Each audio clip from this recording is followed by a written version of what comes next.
You know that feeling, right? That knot in your stomach, your mind just won't stop racing. We call it unease or worry or anxiety. But what if the fear we feel every single day has nothing to do with any real danger? Let's dig in and uncover the true psychological source of all our anxieties. All right, let's get one thing straight right off the bat. You might be thinking, hey, a little fear is good. Being afraid of fire keeps me from touching it. But is that really fear, or is it just intelligence? You don't touch a hot stove because you know what will happen. That's just you being smart. That's not the kind of psychological fear we're going to talk about.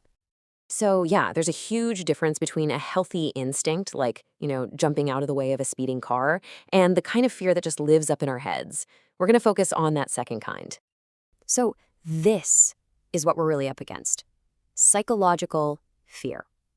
And here's the key thing to get about it. It's never, ever about what is happening now. It's a mental projection. It's a fixation on something that might happen down the road. It's a condition our own minds create. And boy, does this condition wear a lot of different masks. I bet some of these look familiar, right? Unease, worry, anxiety, nervousness, tension, dread, even phobias. At the end of the day, these are all just different flavors of the exact same underlying psychological fear. Okay, so if this fear isn't about any real present danger, where the heck does it come from? Well, it thrives in a place that we can call the anxiety gap. Let's break this down. It's actually pretty simple. Part one of the equation is just reality.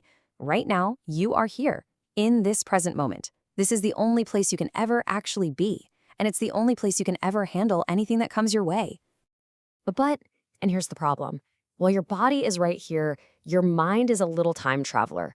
It's constantly zipping off into the future, creating all these scenarios, playing out all the what-ifs, and worrying about things that haven't even happened, and honestly, might never happen.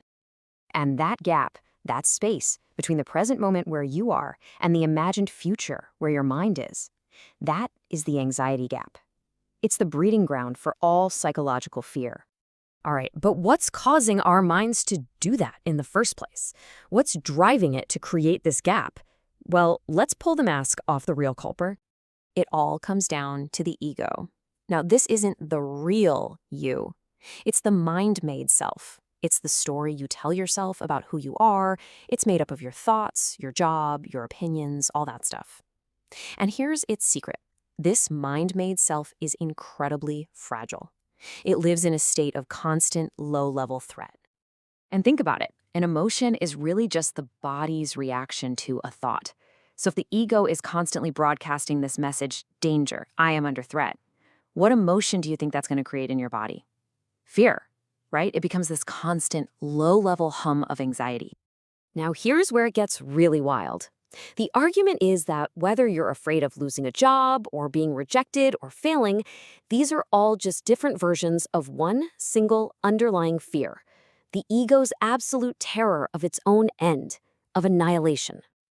Okay, I know fear of annihilation, it sounds a little dramatic, so let's bring this down to earth and look at how this plays out in an incredibly common situation we've all been in. So let me ask you this. Have you ever been in an argument where you just had to be right? Where you defended your point with this weird intensity, even if the topic was totally meaningless? Why do we do that? Well, here's the ego's unconscious logic.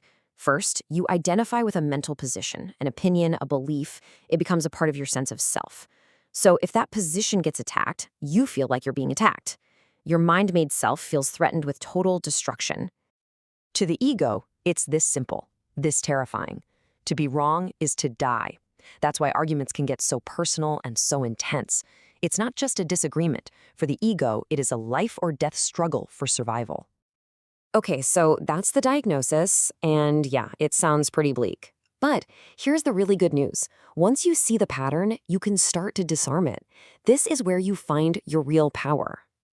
The solution is actually simple. Not always easy, but simple. You learn to disidentify from your mind. You do this by becoming a witness to its patterns. The moment you feel that defensiveness rising up, you just notice it, without judgment. The simple act of noticing shines a light on that unconscious pattern, and that awareness is what allows it to dissolve. The key to this whole witnessing thing is to ask yourself one powerful question right in that moment. What am I actually defending right now? And when you look closely, this is what you'll find. You're not defending truth or reality. You're defending an illusory identity, an image of yourself in your own mind, a completely fictitious entity. And once you see that the thing you're defending isn't even real, it becomes so much easier to just let it go. And this leads to a whole new understanding of power. See, the ego's power is always about power over others, being right, winning, but that's just weakness dressed up as strength. True power, that's found within. It doesn't come from your mind or your opinions. It comes from a deeper sense of self, a sense of just being, that's always there beneath all the noise. And what's the result of all this? Well, this is the end of those pointless arguments, the end of those power games. It's the end of that constant need to defend and attack, which is just so incredibly damaging to our relationships. So I'll leave you with that same question we used as our tool. The next time you feel that tension, that anxiety, that need to be right bubbling up inside you, just pause for a second and ask yourself this one simple thing. What am I defending? The answer might just set you free.